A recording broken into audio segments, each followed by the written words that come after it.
কালো গেঞ্জি গায়ে পুলিশের সামনে বুক টান করে দাঁড়ায় আবু সাইদ।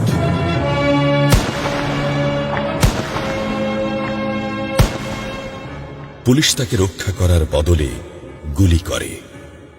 ঠাস ঠুস কয়েকটা গুলির মধ্যে একটা গুলি লাগে তার কোমরে। খানিকটা ভাঁজ হয়ে যায় শরীর। সম্ভবত সে বুঝতে পারে নাই।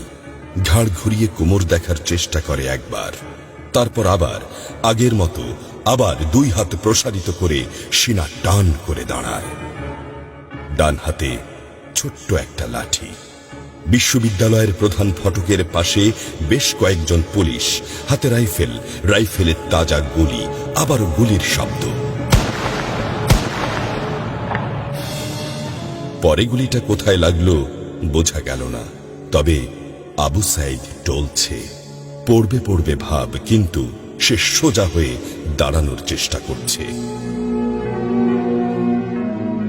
গুলি খাওয়ার আগে ফেসবুকে তার শেষ পোস্ট ছিল, যতদিন বেঁচে আছেন মেরুদণ্ড নিয়ে বাঁচুন। সেজন্যই হয়তো গুলি খাওয়ার পরও সোজা হয়ে দাঁড়াতে চাইছিল, কিন্তু পারছিল না। আবু সাইদের মেরুদণ্ড সোজা থাকলেও শরীরটা মাটির দিকে ক্রমশ ঝুলে পড়ছিল। সবুজ জামা পরা বন্ধু এগিয়ে আসে, পুলিশের গুলির ভয় ডর পাশে রেখে আবু সাইদকে ধরে। আরো দু একজন আসে, আবু সাইদকে হাসপাতালে নিতে হবে। আবু সাইদ হাঁটতে পারছে না, শরীর ছেড়ে দিচ্ছে। 4-5 জন হাত পা ধরে শূন্যে তোলে। আবু সাইদ ঝুলছে আর রক্ত পড়ছে টপ টপ টপ।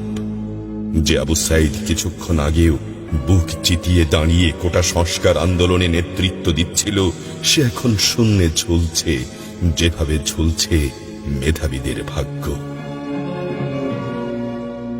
রাত 10টার আগেই বাড়িতে যাওয়ার কথা ছিল আবু সাইদের। মা অপেক্ষা করছে, বোন অপেক্ষা করছে।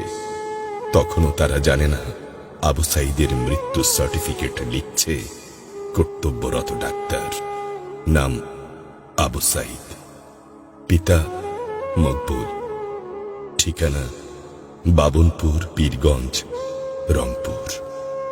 বয়স 25। মৃত্যু কারণ আগমনের সময় মৃত্যু। তারিখ 16/7/24, রাত 8টা 5 minute. Serial number 240434, Rangpur medical college হাসপাতাল। পরিবারের একমাত্র শিক্ষিত ছেলেটা খুন হয়ে গেছে। মা যখন জানল দুনিয়া কি আর ঠিক আছে তার কাছে, বিলাপ করে বলে, আমার ছেলেরে চাকরি না দিবি না দে, গুলি করলো কেন? বোন সুমি আর্তনাদ করে বলে, 3টা গুলি কেন আমারে করলো না? আবু সাইদ ফেসবুকে আরো লিখেছিল, যদি আজ শহীদ হই তবে আমার নিথর দেহটা রাজপথে ফেলে রাখবেন। ছাত্র সমাজ যখন বিজয় মিছিল নিয়ে ঘরে ফিরবে, তখন আমাকেও বিজয়ী ঘোষণা করে দাফন করবেন।